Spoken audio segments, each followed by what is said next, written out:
Assalamualaikum warahmatullahi wabarakatuh. Perkenalkan, nama saya Nisha Yuliani. Di sini saya akan mempresentasikan asesmen 5 praktik implementasi struktur data. Nah, pada asesmen ini, kami diminta untuk membuat video penjelasan dari algoritma hashing dengan penanganan collision berdasarkan ketentuan sesuai aturan. Dan di sini saya kebagian untuk linear probing. Format video bebas, tapi harus mencakup A. Penjelasan atau definisi algoritma. B. Pseudocode atau narasi dari algoritma. C. Contoh penggunaan algoritma secara step by step. Dan D. Keuntungan atau kekurangan algoritma tersebut.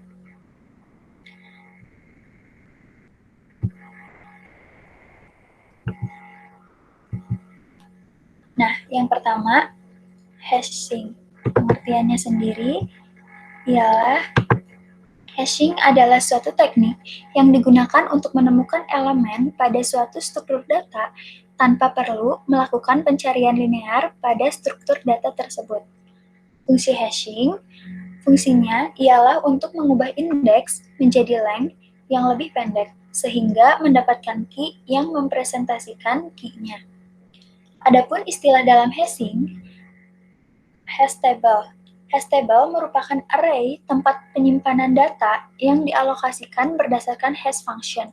Nah, hash function itu sendiri ialah untuk menentukan indeks atau posisi data pada hash table yang dengan teknik khusus. Lalu, selanjutnya adapun collision. Collision ini di dalamnya terdapat lebih dari satu data yang memiliki hash index yang sama. Namun, index array hanya dapat menyimpan satu data saja. Selanjutnya, linear probing. Linear probing itu sendiri adalah suatu skema dalam penyeragaman komputer untuk menyatakan tabrakan di tabel hash. Nah, adapun penanganan collisions dengan linear probing, penanganan collision dengan linear probing ialah dengan mencari alamat berikutnya yang kosong. Adapun rumusnya yakni M sama dengan panjang tabel hash H plus 1 mod M. H itu ialah indeks pada tabel hash. Nah, pseudocode sendiri merupakan setiap sel dari tabel hash menyimpan satu pasangan kunci nilai. Lalu, ketika fungsi hash menyebabkan tabrakan dengan memetakan kunci baru ke sel table hash yang sudah ditempati kunci lain, maka probing linear akan mencari tabel untuk lokasi bebas berikutnya yang terdekat dan menyisipkan kunci baru tersebut. Pencarian dilakukan dengan cara yang sama dengan mencari tabel secara berurutan, mulai dari posisi yang diberikan oleh fungsi hash hingga menemukan sel dengan kunci yang kosong dan cocok. Adapun contohnya ialah seperti berikut. Di sini diperintahkan untuk insert 76. 76 mod 7 ialah 6, maka kita masukkan di 6. Lalu 93. 93 mod 7 ialah 2, kita masukkan di 2, 93-nya. Lalu insert 40 itu 40 mod 7 itu 5, kita masukkan di 40 di 5. Lalu insert 47 mod 7 sama dengan 5. Nah, maka kita lihat 5 itu sendiri sudah ditempati oleh 40. Maka sesuai dengan rumus yang tadi, kita itu menambahkan A plus 1. Kita menambahkan 1.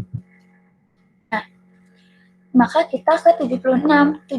Maka kita ke kolom yang ke-6. Namun, kolom yang ke-6 telah diisi, maka kita tambahkan satu lagi hingga terdapat di kolom ke-0. Lalu yang selanjutnya, insert 10. 10 mod 7 itu 3. Kita masukkan di 3, yang 10-nya. Lalu insert 55. 55 mod 7 itu 6. Nah, di 6 itu 55 sudah terisi seperti tadi. Kita tambahkan 1, jadinya di 0, namun 0 telah terisi. Lalu kita tambahkan 1 lagi, di 1 masih kosong, maka kita letakkan 55 di kotak ini. Nah, yang terakhir terdapat kelebihan dan juga kekurangan. Kelebihan yang pertama, waktunya lebih cepat karena record yang dicari langsung berada pada angka hash lokasi penyimpanannya. Kelebihan yang kedua, cocok untuk mempresentasikan data dengan frekuensi insert, delete, dan search yang tinggi. Lalu kelebihan yang ketiga, kecepatan dalam insertions, deletions, dan searching yang relatif sama. Nah, adapun kekurangannya ialah waktunya lebih lama dalam pemetaan jika array terdekat sudah terisi oleh key yang lain.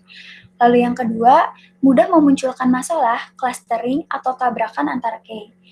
Lalu, yang ketiga, tidak efisien untuk mencetak seluruh elemen pada hash table.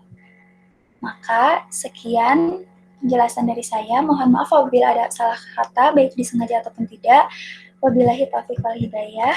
Wassalamualaikum warahmatullahi wabarakatuh.